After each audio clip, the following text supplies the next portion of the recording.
सिंह जी बिहार से। श्री हरिवंश। महाराज जी आपके चरणों में कोटि कोटि प्रणाम।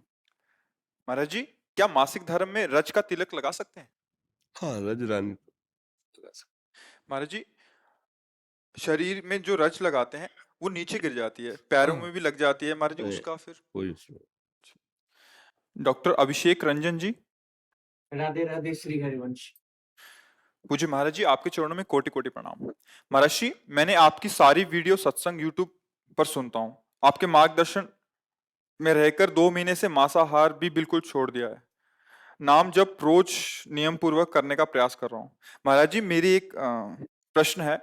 महाराज जी, आए दिन मुझे गंभीर से अति गंभीर अवस्था के मरीजों का इलाज करना पड़ता है। महाराज जी, इनका प्रश्न है कि कुछ मरीज हैं जैसे उनको ऐसा लगता है कि ये जाने वाले ही हैं, तो उनके परिजनों को बताना पड़ता है, तो उस समय बहुत ज्यादा इनको अत्यंत कठिन परिस्थिति से बताना पड़ता है, क्योंकि आईसीयू में लेके जाएंगे और उनके परिजनों को बताना भी है कि ये हो सकता है कि ये ना रहें इस संसार में।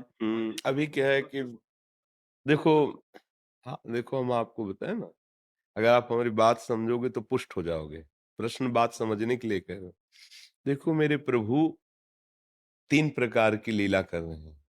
एक सृजन लीला, प्रकट होना, एक पालन लीला, व्यवस्थित सुव्यवस्थित, और एक विनाश लीला। 3 प्रकार की प्रभु लीला कर रहे हैं अपने ऊपर, अपने आप से, अपने आप में। लीला का तात्पर्य होता है, जैसे आप सिनेमा देखने जाते हैं तो उसमें एक पक्ष होता है विरोधी, धर्म विरुद्ध, एक होता है धर्म अनुकूल। धर्म धर्म अनुकूल वाले को अभी देखा है पर हम पक्ष में हो जाते हैं, स्वाभाविक हो जाते हैं, जिसको आप लोग अभिनेता अभिनेत्री कहते हैं। और वो जो धर्म विरुद्ध आचरण, उसको क्या कहते हैं? हाँ, वही विलेन। विरोधी वृत्ति आ जाती है, नहीं आ जाएगी? इस पिटे, जब वो पिटता है तो थोड़ा दुख लगता है, वो जब पिटता है तो तालियां हो जाते हैं। लेकिन आपसे बाहर पूछा जाए कि वास्तविक में कौन पिटा था, तो आप कहोगे कोई नहीं। क्या वो विलेन था? बोले नहीं नहीं, बहुत अच्छा आदमी है, रोल बहुत जोर का करता है, समझ रहे ना। बोले उसने उसको गोली मारी, 2 मिनट में मर गया। बोले वास्तविक क्या वहां लाश मिली? बोले लाश कैसे मिलेगी, वहां मरना जीना है ही नहीं, वो तो नाटक हो रहा है। बिल्कुल परम सत्य समझो, ये केवल नाटक, मंच पर नाटक हो रहा है। आपको डॉक्टर का रोल मिला है, अगर आप दयालु बनेंगे तो आप कमजोर हो जाएंगे। आपको निर्मोह होकर के उसकी पीड़ा नाश के लिए, उसकी जान बचाने के लिए पूरा प्रयास करना है, और इसके बाद जान चली जाती है तो आपको बिल्कुल शोक नहीं करना है। महाराज जी, इनके इसके साथ में एक और प्रश्न है। ये बात उनके परिजनों को बताया जाती है, जी, उस समय उनके परिजनों भी बहुत ऐसी हालत में होते हैं कि हमारा क्या होगा, बट सत्य तो बस बताना पड़ता है, बात बात इसको समझो। बट वो बहुत कोप का भाजन हो ज, जाते हैं, मतलब बहुत गुस्सा कर देते हैं, फिर उनको बहुत दुख देखो, होता है। अज्ञानी जीव हैं। उन अगर कभी ऐसा कुछ लगे ना कि ऐसी परिस्थिति, उनको बता दे और इसके बाद हाथ जोड़ दे। अब किसी रोग से ग्रसित होकर उसका अंतिम निर्णय वही है। आप चाहे जितनी दवा औषधि जो भी चाहे उपाय कर लो, आप उपाय कर सकते हो, लेकिन अगर उसकी श्वास खत्म हो गई है तो आप ऑक्सीजन चाहे जो कुछ दे दिए, दोबारा श्वास नहीं है उसमें आ सकती, क्योंकि एक नियत संख्या श्वास की है।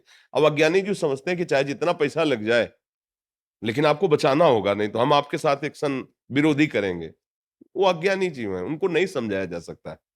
जी, जी, और होता क्या है कि आक्रोश में कई बार उनकी भावनाओं को देखते हुए जी। अपनी भावनाओं को नियंत्रण में रखकर उनके संवाद के साथ बात करना और उन्हें ये समझा पाना कि आपके हाँ, पास ये कम इसी समय। इसी बात के लिए आपको धैर्यवान बना है। जी।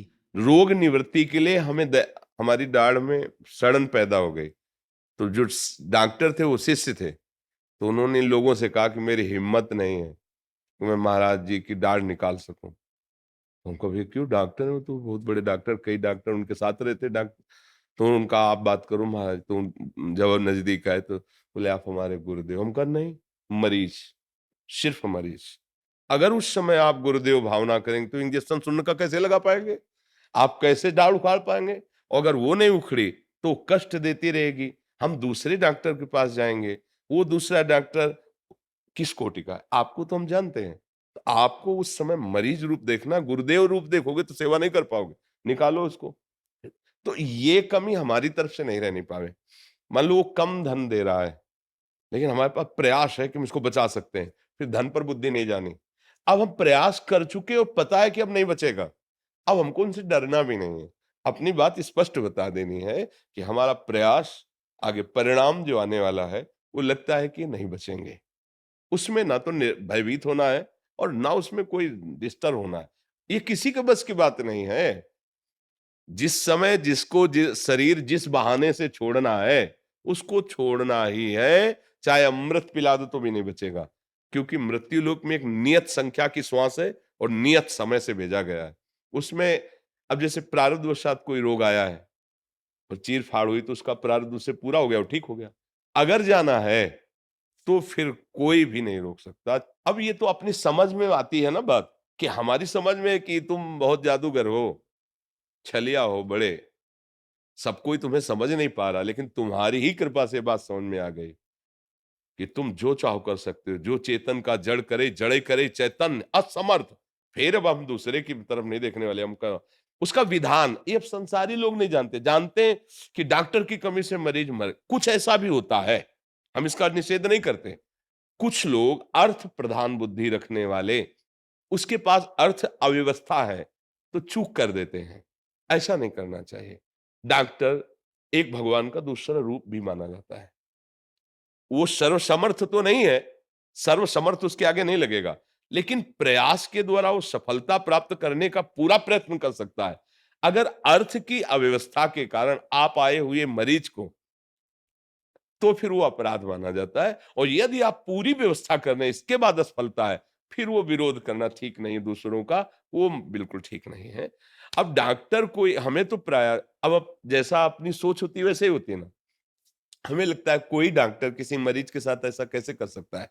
हमें लगता है कि जिसको विद्या ही इसी बात की मिली है कि आए हुए मरीज के कष्ट निवारण की, वो अर्थ की प्रधानता करके ऐसा कैसे कर सकता है। पर होता होगा, क्योंकि जैसे लोग कहते हैं तो होता होगा।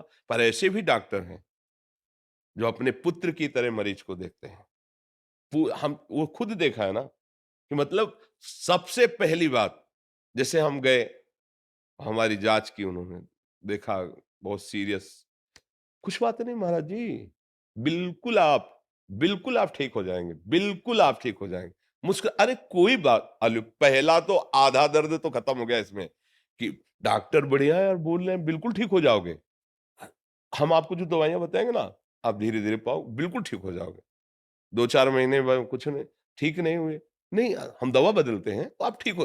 पहला आपके वचन और आपकी प्यार भरी दृष्टि और आपका दुलार, आपका प्रयास, उस मरीज का पहला जीवन आपके वचन काम करते हैं। और आपका अगर प्यार दुलार नहीं, उपेक्षा दिखाई दी, फिर ठीक नहीं रहेगा। क्योंकि वो आपके एक तरह से शरण में हुआ है आकर, मर्ज रोग से पीड़ित होकर वो मरीज आपकी शरण में आया है और शरणागत हुआ है आपके ज्ञान विज्ञान के कारण। तो आप पूरा प्रयोग कर दीजिए, फिर आपकी तरफ भगवान रहेंगे, कोई परास्त नहीं कर सकता। सत्य की तरफ प्रभु रहते हैं, कोई परास्त नहीं। इसलिए डरना नहीं, मरीज में वो दया नहीं दिखानी जिससे हम उसका रोग निवारण न कर पाए। और इस बात से मुझे भयभीत नहीं होना कि उनके घर वाले हमें, कानून भी व्यवस्था तो है, राजकीय व्यवस्था भी, तो अगर कोई ऐसी उद्दंडता करता है तो अपराधी माना जाएगा, कानून उसको दंड देगी, भयभीत होने की जरूरत नहीं। अच्छा, ये कानून अगर नहीं पहुंच पाया तो जिस सत्य में चल रहे हो वही तुम्हारे पास है, वो तुम्हारी रक्षा कर लेगा। जो भगवत मार्ग के पथिक है उनको अनुभव होगा। सैकड़ों जगह हमने ऐसे देखा है, भगवान ने बचाया। सैकड़ों जगह की 1 सेकंड की चूक में अभी मृत्यु हो जाती, केवल भगवान ने बचाया। गंगा किनारे जिससे हम भ्रमण करते थे ना जब, तो बाढ़ आने के बाद ऊपर पपड़ी पर गई, सूख गया और मुझे पता नहीं था, आगे दलदल ही दलदल था। जो ही कदम पहला रखा सो इतना गए, सो पीछे से बाबा अगला कदम मत रख देना, दलदल है, कोई बचाने वाला या नहीं मिलेगा। अब एक गया था अगला, पीछे का ऐसे लेट करके उसे हटाया, आसपास देखा कोई आदमी नहीं था।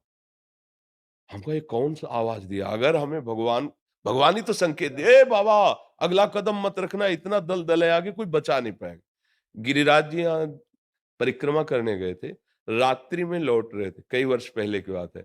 ड्राइवर सो गया, हाईवे में गाड़ी चला, वो क्या डिवाइडर पे गाड़ी ऐसे चढ़ गई। जो इससे चढ़ी, हम कहा राधे श्याम, बड़ी जोर से आवाज लगी, एकदम जगा, और वो तो बाहर कांप रहा था क्योंकि कई लोग साथ थे, कभी जिंदगी में नहीं सोया। पहली बार हम कभी, आपको कोई कुछ नहीं कह रहा, आप बोले ये गाड़ी पलट ना, पीछे से कोई गाड़ी आई ना गाड़ी पलटी। भगवान जब रक्षा करते हैं ना, हर कदम वो बचाते रहते हैं। हमें लगता है कि डरना नहीं, सत्य और धर्म से चलना, दूसरों का हित मंगल करने की भावना रखना।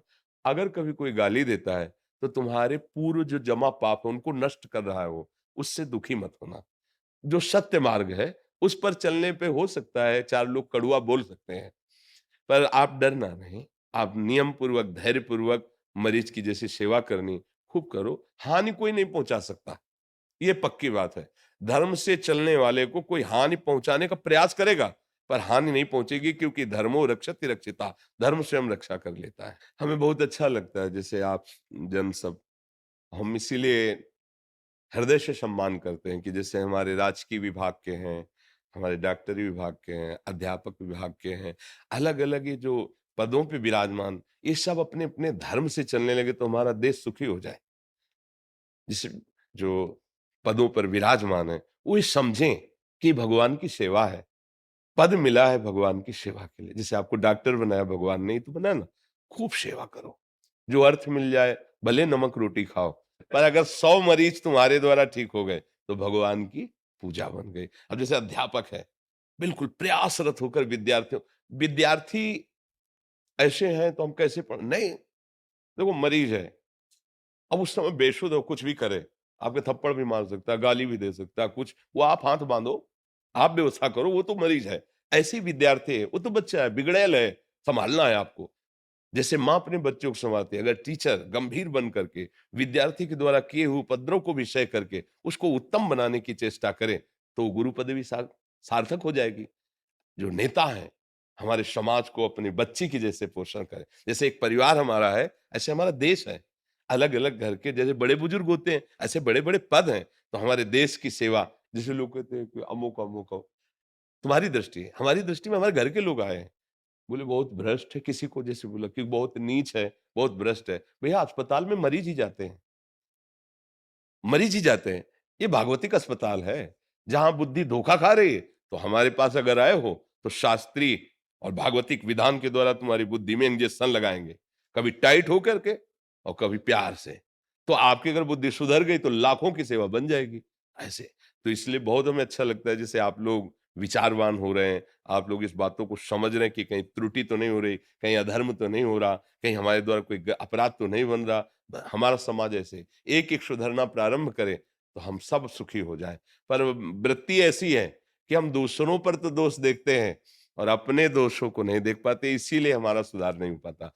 प्रायः लोग जो है दूसरों पर टीका टिप्पणी बोलते हैं, वो ऐसा।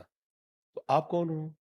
आप अपने रजिस्टर को जांचो, अगर आप करेक्ट होते तो वहां दोषी नहीं दिखाई देता। क्यों?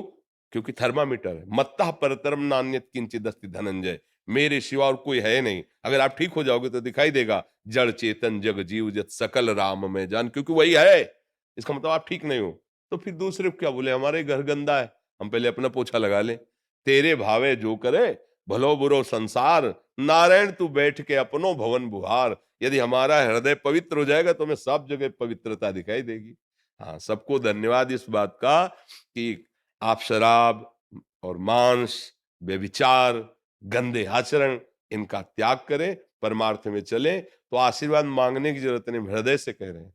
हाँ, तुम सब हमारे परिवार के हो, हमारे घर के हो, हमारा जीवन इसीलिए, हमारा नहीं, संतों को स्वभाव ही होता है, जो भगवत मार्ग के होते हैं। हाँ, मुद मंगलमय संत समाजू, जो जग जंगम तीर्थ राजू। जैसे तीर्थराज का प्रभाव है ना, दर्शन से, स्नान से आपके पाप नष्ट कर देंगे, ऐसे ही संतों का स्वभाव है। ये चलते फिरते तीर्थराज हैं। दरस परस अघनाश बास निज संग को, बिना पुण्य पुंज के संतों का संग नहीं, पुण्य पुंज बिन मिलहि न संता। हाँ, तो आप सब भाग्यशाली हैं और धन्यवाद के पात्र हैं। बस जितनी गलती आपको समझ में आ गई उसको छोड़ दीजिए, तो भगवान आगे का मार्ग आपको बढ़ाते चले जाए। और हर समय अनुभव करना भगवान हमारे तुम्हारे साथ हैं, पक्का।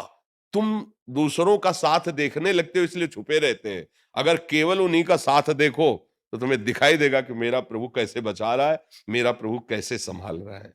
जी।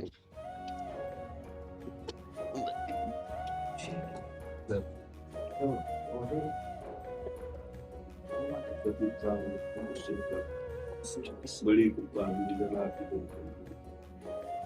महाराज जी के लिए कुर्सी दी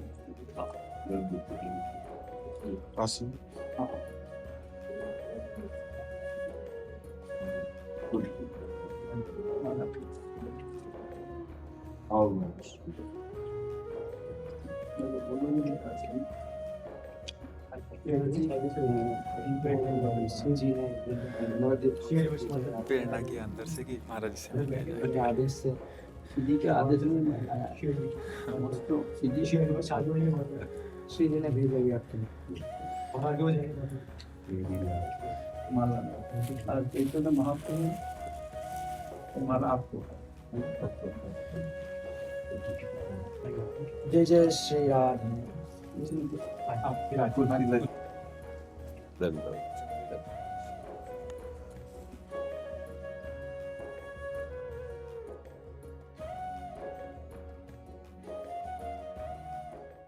बड़ी कृपा के आप दर्शन दिए आके।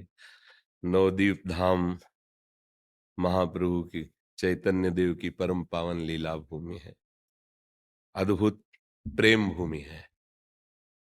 महाप्रभु का दर्शन ही ऐसा था। हमारे यहाँ ध्रुवदास जी बहुत बड़े रसिक महापुरुष हुए हैं, उन्होंने लिखा है कि गौड़ देश सब उद्धर्यो प्रगट कृष्ण चैतन्य, तैसे ही नित्यानंद हो रस में भय अनन्य। पावत ही तिनको दरस उपजय भजनानंद, बिन ही श्रम छुट जाए सब जे माया के फंद। दर्शन मात्र से श्री कृष्ण प्रेम प्रदान करने की महाप्रभु चैतन्य देव के कृष्ण नाम कृष्ण रूप की दरिया प्रेम की बहा दी महाप्रभु चैतन्य देव ने। आज भी देश विदेश सब जगह महाप्रभु का प्रताप उदित हो रहा है। जहां देखो कृष्ण नाम की गूंज हो रही है। नवद्वीप धाम तो प्रेम भूमि है, महाप्रभु चैतन्य देव की लीला भूमि है। बड़ी कृपा की आप आए, दर्शन दिए, अहो भाग्य हमारे। और महारानी जी की विशेष कृपा आप पे भी, क्योंकि आप श्री धाम वृंदावन आए। महाप्रभु चैतन्य देव जिस पर बरस पड़े उसे धाम भेज दिया। रूप जी, सनातन जी, श्री रघुनाथ गोस्वामी जी, श्री जीव गोस्वामी, बड़े बड़े जो महापुरुष ना, जाओ वृंदावन का रस लो जाके। श्रीपाद प्रबोधानंद जी महाराज, जाओ वृंदावन का रस लो। महारानी जी जब कृपा करती हैं तब श्रीधाम वृंदावन की रज का सेवन, श्रीधाम वृंदावन की लाडली लाल की आठों पहर उपासना में चित्त डूबता है। ये बड़ी कृपा का स्वरूप। यहाँ जितने भी रसिक महापुरुष महाप्रभु चैतन्य देव के कृपा पात्र, सब अद्भुत किंकिरी भाव में युगल सरकार को दुलार करने में मगन रहे। अद्भुत अद्भुत निष्ठा हमारी ब्रजभूमि में एक से एक महापुरुष जो आए वो सब प्रेम सिद्ध हुए। महाप्रभु चैतन्य देव की अद्भुत कृपा पात्र जो बड़े निष्ठ, ब्रज रजनिष्ठ, ब्रजवासियों के अन्न में निष्ठ, और ब्रजेंद्र नंदन श्री लालजू महाराज और श्री लाडली जी महाराज की सेवा में मगन, युगल सेवा सुख में निमग्न रहने वाले बाप, बड़ी कृपा जी। दशरथ पुरोहित जी सूरत से। राधे राधे श्री हरिवंश। महाराज जी आपके चरणों में कोटि कोटि प्रणाम। महाराज जी, क्या भारत में विद्यार्थियों के शिक्षण ग्रहण हेतु पुनः गुरुकुल प्रथा विकसित की जा सकती है कि जिसके कारण एक शिष्य गुरु के आदेश में रहकर? अब बच्चा, अब असंभव है। इसलिए असंभव है कि खान पान सही नहीं है और हमारे वातावरण भी सही नहीं है। गुरुकुल में रहने का मतलब एक तपस्वी जीवन, ऐसे संस्कार ही नहीं डाले जा रहे हैं, अपने अंदर नहीं डाले जाए तो अपने बच्चों के अंदर कैसे आएंगे। वहां अनुशासन ही जीवन है। गुरुकुल का जो जीवन है वो अनुशासित जीवन है। अगर गुरु के वचन निकल गए तो वैसे ही अक्षरशः वैसे ही करना होगा। अब तो कहाँ है, टीचर के सामने उद्दंडता करते हैं फिर भी उनको दंड नहीं दे सकता। और गुरुकुल में ऐसा नहीं होता था, चाहे वो राजा का राजकुमार हो या एक गरीब का बालक हो, दोनों को एक ही अनुशासन में रहना होगा। तो अब नहीं हो सकता बच्चा, क्योंकि कलयुग का प्रभाव दिन प्रतिदिन बढ़ रहा है। कोई गुरुजनों की वैसी मर्यादा नहीं रख रहा, शास्त्रों की मर्यादा नहीं रख रहा, धर्म को जान नहीं रहे, मनमानी आचरण कर रहे हैं, तो गुरुकुल में वास करने लायक किसी भी तरह से कोई भी संयोग नहीं दिखाई दे रहा है। और दूसरा, जो गुरुजन होते हैं वो माता पिता दोनों का प्यार उनको देते थे, क्योंकि वो अपने माता पिता से विलग रहा है ना गुरुकुल में, तो माता पिता का दोनों का प्यार वही दे सकता है जो काम विजयी है, क्रोध विजयी है, लोभ विजयी है, मोह विजयी है, जो अहम विजयी, षड विकार जित अनघ कामा। ऐसे गुरुजन जो भगवदानंद में छके हुए हैं, वो शिष्य को दिव्य शास्त्री धर्म युक्त सद्गुण प्रदान करके परिपक्व करके भेजते थे। गृहस्थ में जाने पर भी उसके अंदर तपस्या, संयम, जितेंद्रियता, इसके सब सद्गुण रहते थे। अब दोनों बातें असंभव हैं, प्रायः ऐसे सद्गुरुओं का मिलना और प्रायः ऐसे शिष्यों का मिलना, दोनों बातें, इसलिए असंभव शब्द बोला है कि लगभग लगभग असंभव है। क्योंकि जैसे अपने लोग भ्रमण किए ना, तो सब कुछ देखने को मिलता है, आंखें हैं देखने के लिए, बुद्धि है निश्चय करके मनन करना कि क्या कैसा। तो कई ऐसे जगह हमें मिले जहां जो नहीं होना चाहिए वो होते हैं, तो लगा, तभी एक शब्द में बोला कि असंभव। विद्यार्थी अपने जीवन को गुरुकुल में समर्पित करता है, जैसे मिट्टी कुम्हार के हाथ पहुंच गई, अब वो जो चाय बना दे। एक तो वो बिल्कुल बुद्धि निर्णय करने लायक नहीं है कि क्या शुभ है क्या अशुभ है, वो बालक है। और दूसरा, जिनकी संरक्षा में वो रह रहा है, यदि वो निर्णायक ठीक नहीं है तो सब ठीक नहीं हो पाएगा। ठीक है ना? तो इसलिए दोनों चीजें मिलना मुश्किल, ऐसे सदगुरु मिलना मुश्किल, ऐसे शिष्य मिलना मुश्किल। अब बस इतना है कि शास्त्रों का स्वाध्याय कर लो या प्रवचन सुन लो और अपने माता पिता के सामने झुक के रहो, उनकी सेवा करो, पढ़े लिख के परिवार और समाज की सेवा करो। गुरुकुल में रहने की योग्यता और गुरुकुल में जो हमारे शासन, उसको सहने की सामर्थ्य अब नहीं रह गई है, नहीं रह गई। बच्चा, छोटे बच्चे को मोबाइल ना दो तो रूठ के बैठ जाएगा, उसको गेम खेलना है, उसमें उसमें उसको मनमानी चित्र देखने हैं, बातें देखनी, मनोरंजन देखना है, गुरुकुल में रह पाएगा? छोटा बच्चा अगर रो रहा होता है ना, तो माई मोबाइल चला के उसके पास वो चुप हो गया, मतलब संस्कार शुरू से पढ़ रहे हैं, मोबाइल के बिना नहीं रहे। गुरुकुल में मोबाइल तो नहीं चलेगा। गुरुकुल में तो द्वारिकाधीश भी और सुदामा जी भी एक ही पट्टी पे बैठे हुए हैं, और संदीपनी जी का जो आदेश होता है उसको भगवान वैसे ही मानते हैं जैसे सब बालकों को मानना होता है। अब ऐसी क्षमता नहीं रह गई। मतलब गुरुजनों के प्रति अपार श्रद्धा और गुरुजनों का अपार प्यार, दोनों मिलकर के तब बात में, तो दोनों जगह भगवान की कृपा से सृष्टि में असंभव तो है नहीं कि ऐसे गुरु नहीं मिलेंगे, ऐसे शिष्य नहीं, पर प्रायः अब वो परंपरा नहीं चल सकती। होंगे ऐसे महापुरुष हैं, ऐसे भी समर्पण करने वाले शिष्य हैं, पर बहुतायत नहीं है, इसलिए वो गुरुकुल की परंपरा अब नहीं चल सकती। तो ईमानदारी से स्कूल में अपने टीचर पर श्रद्धा रख करके और पढ़ लो, और माता पिता को भगवान मान करके उनकी सेवा कर लो, और समाज में सेवा के लिए जीवन उन्नतिमय बनाओ। इतना ही है, कलयुग है। अब वो कंदमूल फल कहाँ रह गए? जब वृक्ष ही काटे जा रहे हैं तो कंदमूल फल कहाँ?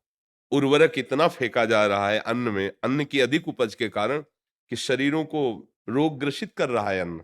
ये जो उर्वरक डाला जाता है ना, खाद वगैरह, केमिकल, उनको कीटनाशक केमिकल, वो प्रभाव पड़ता है उस पर, अन्न पर, वही हमारे अंदर जाकर कई तरह के रोग पैदा कर रहा है। हम कभी पूर्व में ये नहीं सुना कि किसी को कैंसर हुआ है, पूरी जिंदगी में नहीं सुना था। अंदर किसी का दिल फेल हुआ है, क्योंकि गांव के गांव किसान के थे, 2 किलो माठा और 8 रोटी खाई। माठा के, मठा समझते हैं ना? हाँ, उसके बाद गए 4 घंटा 6 घंटा फावड़ा चला के, फिर प्रसाद, बैल जैसी ताकत और एकदम पुष्ट, क्योंकि वो भरपेट अन्न पाने के लिए सुविधा नहीं थी।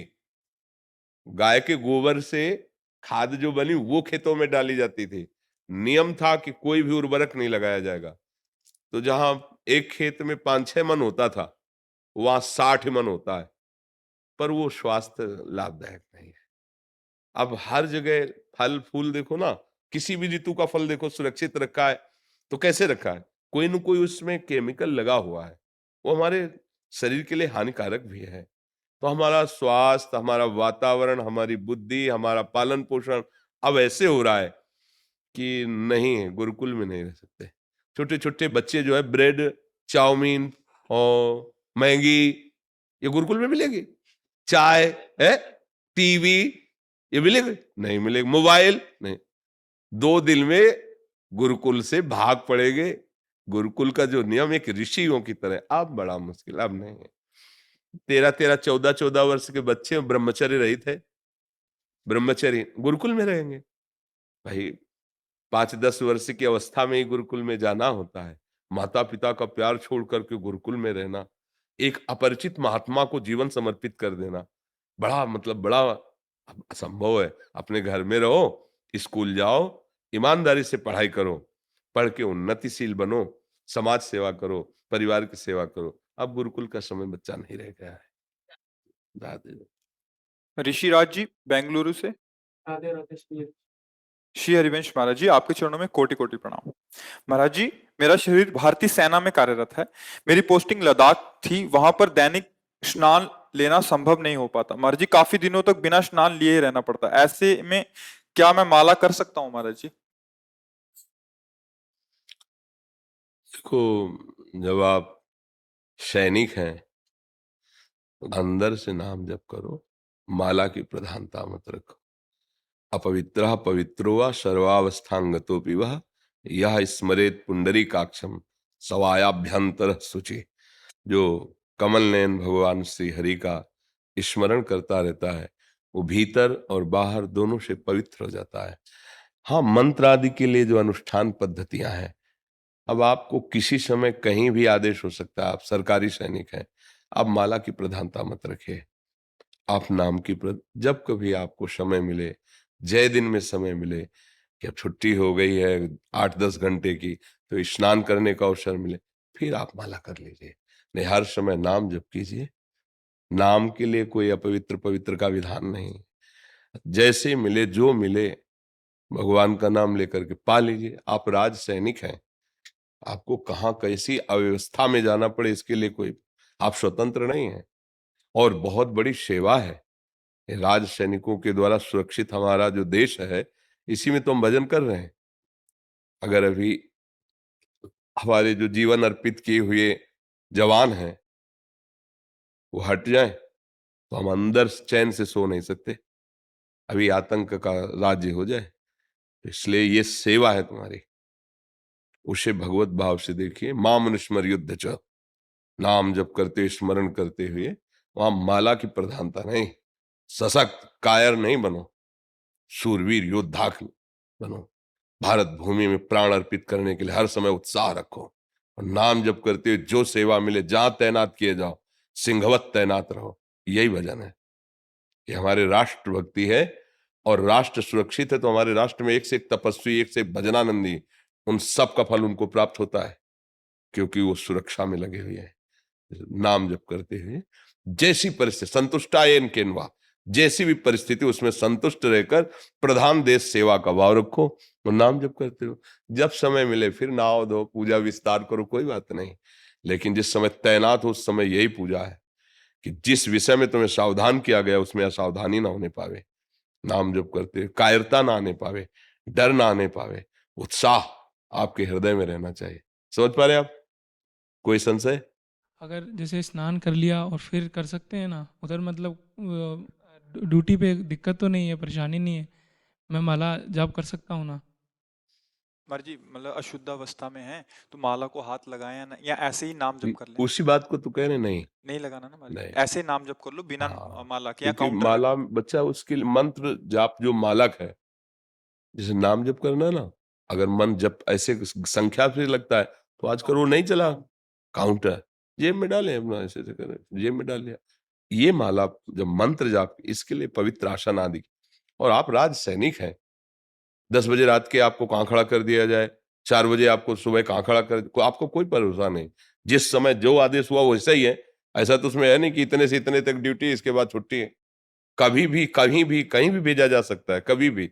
मुझे तो जैसा लगता है उसमें तो कोई कंपनी वाला काम तो है नहीं कि भाई रोज सुबह 8 बजे चले जाओ, 5 बजे चले आओ। वहां तो कब कहाँ कैसे तैनात महाराज जी किए। इनकी जहाँ पोस्टिंग है हम जो समझ पा रहे हैं वहाँ बर्फीला इलाका है महाराज जी, हाँ पूरा बर्फ बर्फ रहता है, तो हाँ पानी की ऐसी अवस्था रहती है कि हाँ हाँ, उस समय कह रहे हैं कि अशुद्धावस्था में नाम जप नाम करो जब नाम। हाँ इसीलिए हमने एक साथ में बोला है, जो मिल जाए नाम लेकर पाओ। उसमें हमने नहीं बोला कि आप ये जो मिल जाए नाम लेकर राज सैनिक होना, अलग अलग सेवा है, क्योंकि तुम्हारे हाथ में कुछ नहीं है। तुम्हें जो आदेश किया जाएगा, जहां खड़ा किया जाएगा, जिस कार्य के लिए, वही आपको करना होगा। इसलिए जैसा हम कहें वैसा मानोगे ना, आनंदित रहोगे और भजन भी बनेगा। मंत्र मूलम गुरु वाक्यम, मोक्ष मूलम गुरु कृपा। बात समझो। अगर हमारे पास समय है तो हम प्रमाद नहीं करेंगे, सुविधा है तो हम प्रमाद नहीं करेंगे, नहा धो के पवित्र होके फिर भजन करेंगे। अगर समय नहीं तो हम अपने जीवन को ऐसे नहीं, सब व्यर्थ नहीं जाने दें। राधा राधा राधा राधा राधा। देखो अर्जुन जी भगवान से कह रहे हैं कि मैं सन्यास लेकर के भिक्षा मांग के पालूंगा, लेकिन इन पूज्य जनों का गला नहीं काटूंगा जो सामने खड़े हैं। और भगवान क्या कह रहे हैं, नहीं, मार, मां मनुस्मरित, मार इनको, मेरा स्मरण करते। तो कैसे मारो, देखो भगवान ने कहा निमित्त तू बन जा, मैंने मार दिया। और दिखाया विराट रूप धर के, साहब जैसे लौंग इलायची नहीं दाढ़ों में फंसी होते, ऐसे देखा भीष्म आदि द्रोणाचार्य, भगवान काल रूप से चबा रहे हैं सबको। अर्जुन तू केवल निमित्त बन जा, मार तो मैं रहा हूं। बस हमें मतलब समझना है, हमारी जो ड्यूटी है वो हमारी पूजा है। पूजा का मतलब एक कोई खास प्रोग्राम ही नहीं है, अलग अलग पूजा है। एक पत्नी अपने पति को भगवान मानकर उसकी पूजा करती है, वो एक यति की तरह सामर्थ्यशाली हो जाती है, एक महान योगी की तरह सामर्थ्यशाली हो जाती है। एक पुत्र अपने माता पिता को भगवान मान करके उनकी आराधना कर रहा है, तो भगवान विट्ठल पुंडरीक जी के यहाँ है स्वयं, इसी बात से दर्शन देने के लिए। हमें जो ड्यूटी मिली, जो सेवा मिली, उसे भगवान को समर्पित कर दें, भगवत भाव से करें, उसी से भगवत प्राप्ति हो जाएगी। आप संसारिक कार्य कर रहे हो और भगवान को समर्पित कर रहे हो, आए हुए अतिथि को भूखा, किसी कष्ट वाले को कष्ट से पीड़ित नहीं दे, भगवान मिल जाएंगे आपको, भगवान प्रसन्न हो जाए। भगवान किसी खास कार्यक्रम से नहीं मिलते। जो आपको सेवा दी है, जो विधान दिया है, उसी पे आप ठीक से चलो और उसे भगवान को समर्पित कर दो। ये तो सर्वाणी कर्माणि मयि सन्न्यस्य मत्पराः।